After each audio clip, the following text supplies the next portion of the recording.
Pan Anna Banda. Anna.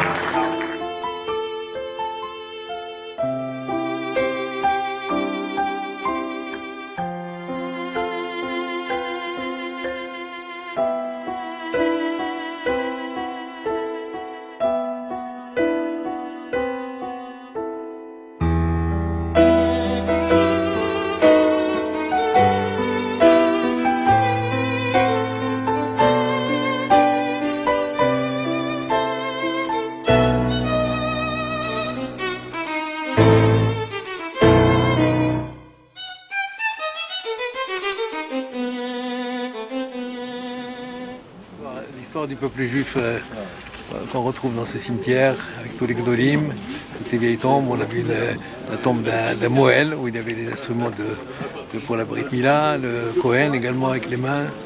C'est vraiment l'histoire du peuple juif qu'on retrouve dans ce cimetière. On est très impressionnés. Une grande église, la fameuse qui est là-bas d'ailleurs, qui est l'église Jean-Paul II aujourd'hui. Et la grande église est tout autour, que des ruines, tout est rasé. Les Allemands, ils ont tout liquidé. Et tu vois, sur des centaines de mètres carrés, tout est liquidé. Il y a juste une église qui trône au milieu. Et aujourd'hui, ils ont tout reconstruit avec des immeubles communistes et tout, etc. C'est une catastrophe. Qui n'ont pas détruit les cimetières. Bah, ils n'ont pas eu le temps. Mordechai Nilevich, c'est le dernier combattant. On se trouve dans le grand cimetière de Varsovie, qui est aussi grand que le bois de Vincennes, sauf que ce ne sont que des tombes. Et c'est vrai que c'est émouvant de penser que des centaines d'années d'histoire sont là et enterrées dans cet immense cimetière. Et il y a notamment la tombe du Reprem de Vologine, qui est Reprem de Brisk, excusez-moi, Reprem de Brisk, qui est également la tombe du natif de Vologine. On a vu la tombe du Admour de Radomsk, on a vu la tombe du Admour de Slonim. Derrière nous, il y a la tombe de Mark Edelman, qui était un des responsables de la révolte du ghetto de Varsovie. Et puis on voit également tous ces noms polonais qui parlent, tous ces Warszawski, comme leur nom l'indique, qui viennent tous de Varsovie. Il y a les Sergenbaum, les Feigenbaum, bref, Feckelstein, on a l'impression d'être en plein cœur, plus qu'une impression, on est en plein cœur de la Pologne. Nous sommes au cœur du ghetto de Varsovie. Malheureusement, il ne reste plus grand-chose de toutes ces maisons, de toute cette vie juive, que ce monument que je trouve un peu artificiel. Mais voilà, c'est un lieu de recueillement. Ce fut un grand moment pour l'ensemble des rabbins européens, notamment cet office à la synagogue. Nous avons chanté, dansé. Et voilà, quelques larmes d'émotion s'imposent à ce moment-là. Pour moi, c'est un retour un peu aux sources.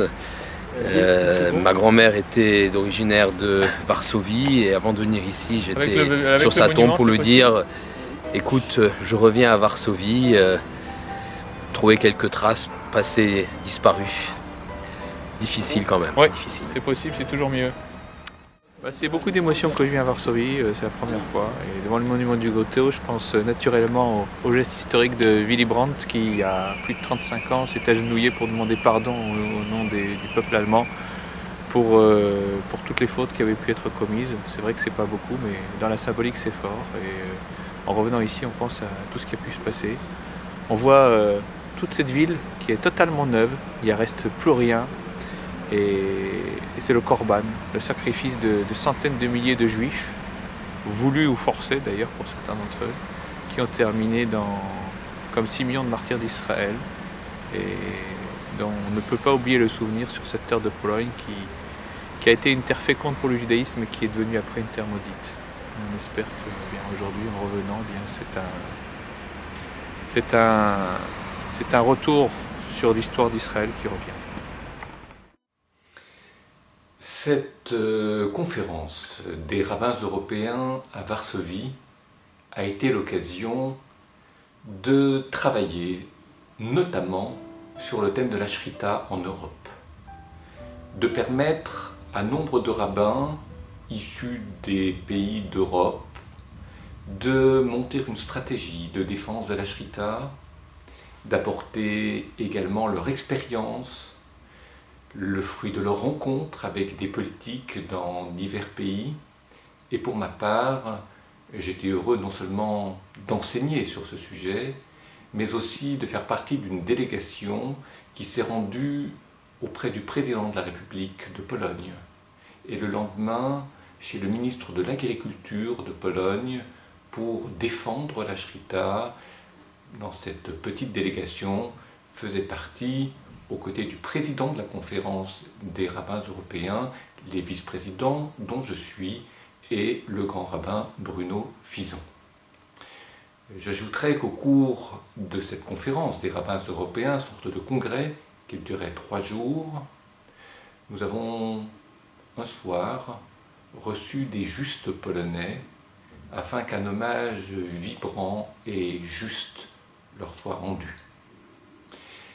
Et puis, parmi d'autres choses, partager, vécu, écouter, des cours de Torah, des réflexions sur des problèmes de société, et je pense tout particulièrement aux shiurim, aux cours de Torah, qui ont été donnés par un très grand maître venu d'Israël, le Rav Asher Weiss, qui nous a enseigné aussi bien sur des thèmes comme celui de la mamzerout, celui des enfants qui refusent de partager la cacheroute de leurs parents, quelle attitude avoir vis-à-vis des enfants, et d'autres sujets encore qui touchent aux technologies qui permettent au jour du Shabbat de profiter des acquis de la technique.